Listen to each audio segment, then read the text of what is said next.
வணக்கம் மக்களே, இந்த வீடியோவில் என்ன பார்க்க போகிறோம்னா, தீபாவளி 2025க்கான கிஃப்ட்டு இபிஎஃப்ஓ பென்ஷன் பயனாளிகளுக்கு 2500 உயர்வு. அதுக்கான பார்ட் 4, அதாவது இறுதி வீடியோ இதுதான். நம்ம சேனலுக்கு யாராவது புதுசாக வந்திருந்தீங்கன்னா மறக்காமல் நம்ம சேனலை சப்ஸ்கிரைப் பண்ணி பெல் ஐக்கானை கிளிக் பண்ணி வச்சுக்கோங்க. இந்த வீடியோவுக்கு ஒரே ஒரு லைக்கை மட்டும் கொடுத்துருங்க. வாங்க வீடியோக்குள்ளே போகலாம்.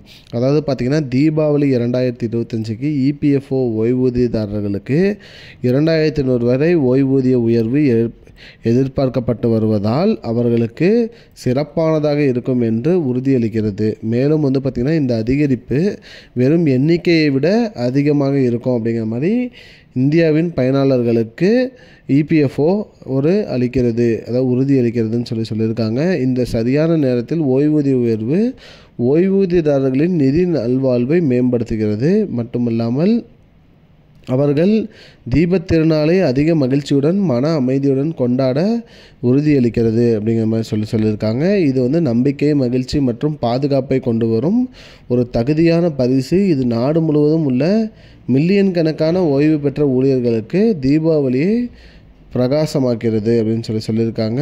மேலும் பார்த்திங்கன்னா, வழங்கப்பட்ட தகவல் இது அவர்களுக்கு உறுதியளிக்கிறது. இந்த 2500 ரூபாய் பார்த்திங்கன்னா, தீபாவளி பண்டிகையை முன்னிட்டு அவர்களுக்கு கொடுக்கும்போது அவர்கள் பண்டிகையை கொண்டாடுவதற்கும் மற்றும் செலவழிப்பதற்கும் ஏற்கத்தக்கதாக உள்ளது அப்படின்னு சொல்லியிருக்காங்க. இதனால் பென்ஷன் பயனாளிகள் பார்த்திங்கன்னா, அவர்கள் அவர்களுடைய தீபாவளி பண்டிகையை கொண்டாடுவதில் பார்த்திங்கன்னா எந்த ஒரு தடையும் இல்லாமல், எந்த ஒரு பண வசதிக்கும் குறைபாடு இல்லாமல் எளிதாக அவர்கள் கொண்டாடலாம் அப்படின்னு சொல்லியிருக்காங்க. மக்களே, இதுதான் மக்களே இப்போதைக்கு முக்கியமான பயனுள்ள தகவல். இது போன்ற பயனுள்ள தகவலை தெரிஞ்சுக்கொள்ள நம்முடைய சேனலை மறக்காமல் சப்ஸ்கிரைப் பண்ணுங்கள்.